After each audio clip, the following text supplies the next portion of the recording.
So, ibig sabihin po ng Cebu, lake. So, yung dalawang word po, isa lang pong meaning nun. So, lake po yun. So, redundant lang po.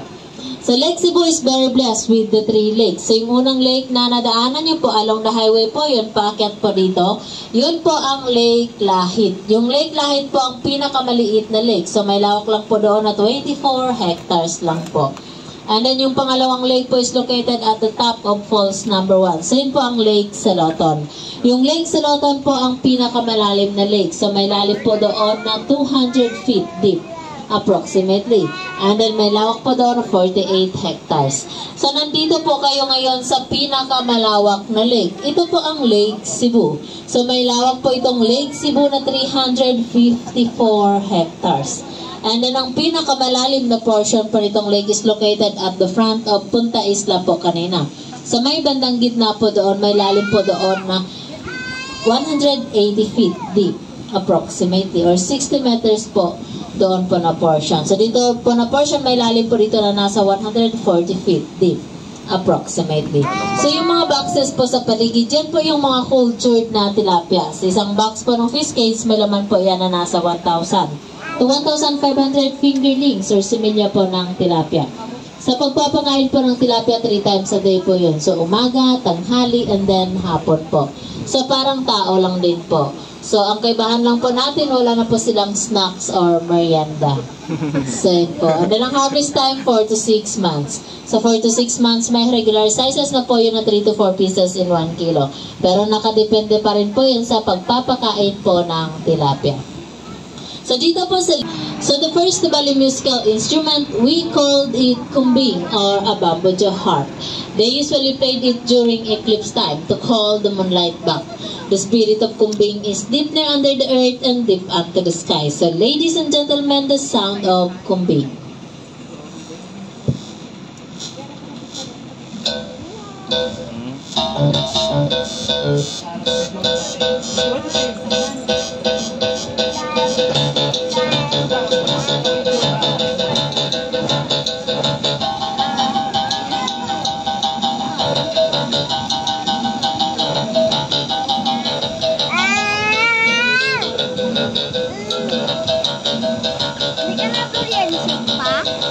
Game na. Ano ba? Pineapple na ako.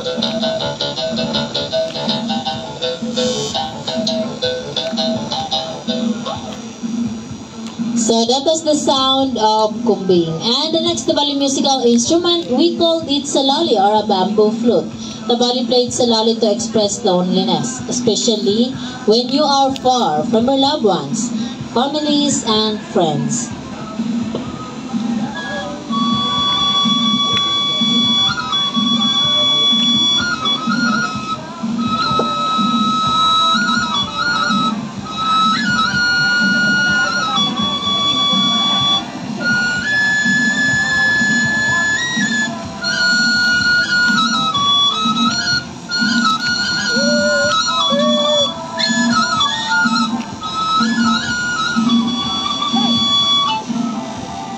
So that was the sound of salali. And the last Bali musical instrument, we called it a nanggong or a sacred drum, made from a skin of a deer, played to sacrifice during wedding ceremonies, festivals, and rituals.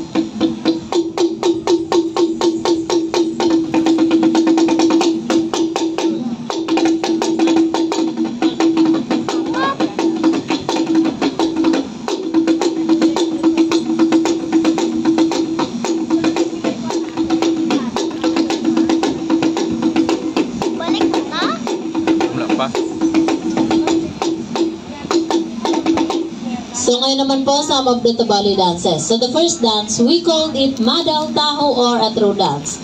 This dance is imitated from Baay Canaban. Si Baay Canaban po is the sister of the Tabali legendary hero named Tut Bulun. So ladies and gentlemen, the Madal Taho.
Okay, that was the Madal Taho or a true dance. And the last dance, we called it Madal Mit Mata. This dance is to express the feelings of a woman towards a man.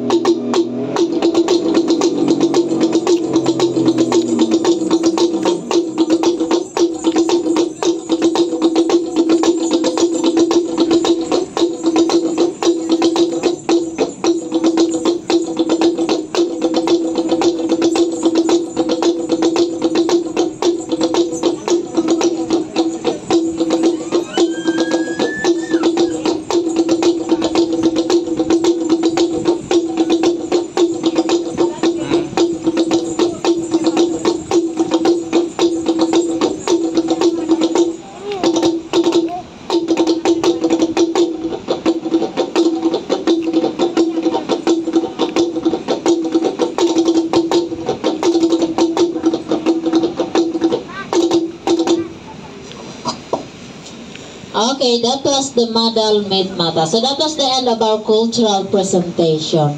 So Mama Sir, maybe you are wondering, bakit ko po hinahawakan yung drum before and after I perform po? Because we believe po as a Tabali that every of our musical instrument have their own spirit owner. So yung touching, that is the sign of respect po namin yun sa aming mga instrument.